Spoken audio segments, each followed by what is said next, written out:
know there was a time in my life when the sound of the phone ringing would send a chill right down my spine. I'd see an unknown number pop up and my heart would pound. Debt collectors again. Every call felt like a reminder that I was walking through my own valley of the shadow of death. I was afraid, not just of losing things, but of losing myself. My dignity, my hope, my sense of control.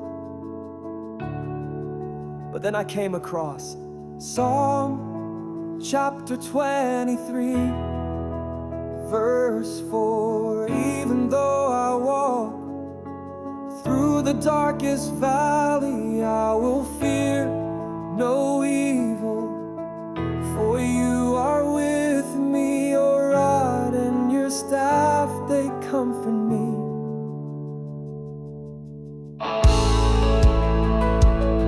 At first it sounded beautiful, but distant, like something meant for someone stronger, someone more faithful. But the more I sat with it, the more I realized David wrote this not from a place of safety, but from the middle of his own darkness. He wasn't spared the valley, he was led through it. And he found courage, not because the threats disappeared, but because he knew he wasn't alone.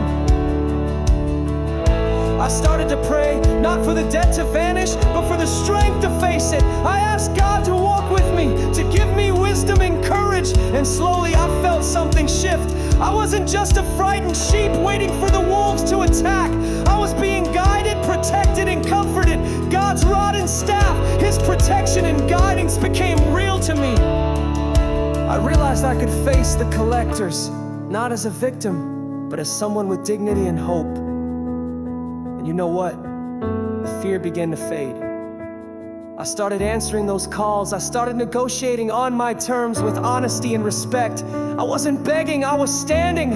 I was no longer alone in the valley. God was right there beside me, giving me the strength to speak, to ask for what was fair, to set boundaries. Psalm chapter 23, verse 4. Is it a promise that we'll never face trouble? It's a promise that when we do, we don't have to be afraid, because God is with us, protecting and guiding us, even when the world feels darkest. I learned that with God by my side, I could move from fear to courage, from hiding to negotiating, from being overwhelmed to being at peace. So now, when I think about those valleys, divorce, debt, whatever darkness comes, I remember I will fear no evil, for you are with me, and that makes all